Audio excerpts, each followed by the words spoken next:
రెండు తెలుగు రాష్ట్రాల వ్యాప్తంగా గురువారం భారీ నుంచి అతి భారీ వర్షం కురిసింది. మరో వారం రోజుల పాటు ఆంధ్రప్రదేశ్, తెలంగాణ ప్రాంతాల్లో భారీ వర్షాలు కురిసే అవకాశం ఉందని భారత వాతావరణ శాఖ తెలిపింది. ఈ నేపథ్యంలోనే రెండు రాష్ట్రాలకు రెడ్ అలర్ట్ జారీ చేసింది. ప్రజలు అప్రమత్తంగా ఉండాలని హెచ్చరించింది.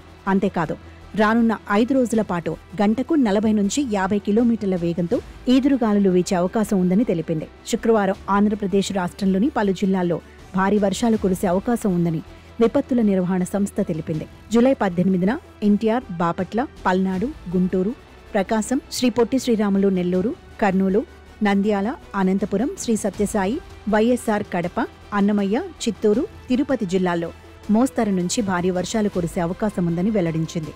మిగిలిన జిల్లాల్లో తేలికపాటి నుంచి మోస్తారు వర్షాలు కురిసే అవకాశం ఉందని పేర్కొంది. జూలై 19న ఏలూరు, కృష్ణ, ఎన్టీఆర్, గుంటూరు, బాపట్ల, పల్నాడు, ప్రకాశం, శ్రీ పొట్టి శ్రీరాములు నెల్లూరు జిల్లాల్లో భారీ వర్షాలు కురుస్తాయి. ఇక శ్రీకాకుళం, విజయనగరం, పార్వతీపురం మన్యం, కర్నూలు, నంద్యాల, అనంతపురం, శ్రీ సత్యసాయి, వైఎస్ఆర్, అన్నమయ్య, చిత్తూరు, తిరుపతి జిల్లాల్లో తేలికపాటి వర్షాలు కురిసే అవకాశం ఉన్నట్లు విపత్తుల నిర్వహణ సంస్థ తెలిపింది.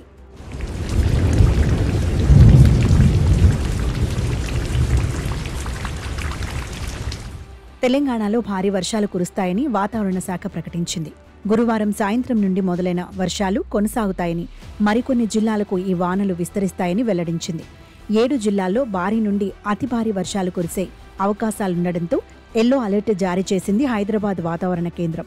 నల్గొండ, సూర్యాపేట, మహబూబాబాద్, వరంగల్, హన్మకొండ, భువనగిరి, నాగర్ కర్నూల్ జిల్లాల్లో భారీ వర్షాలతో పాటు 30 నుంచి 40 కిలోమీటర్ల వేగంతో గాలులు వీచే అవకాశాలున్నాయని వెల్లడించింది.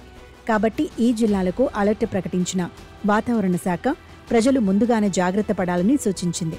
వర్షాలు ప్రారంభమయ్యే ముందే ఏవైనా పనులుంటే పూర్తి చేసుకోవాలని, వర్ష సమయంలో బయటకు రావద్దని హెచ్చరిస్తోంది. ఇక హైదరాబాద్లో గురువారం సాయంత్రం భారీ వర్షం కురిసింది. రాత్రంతా చిరుజల్లులు కొనసాగాయి. వర్షాలు, ఈదురుగాలులతో ప్రమాదాలు సంభవించే ఆస్కారం ఉంటుంది. కాబట్టి నగర ప్రజలు జాగ్రత్తగా ఉండాలని వాతావరణ శాఖ సూచిస్తోంది.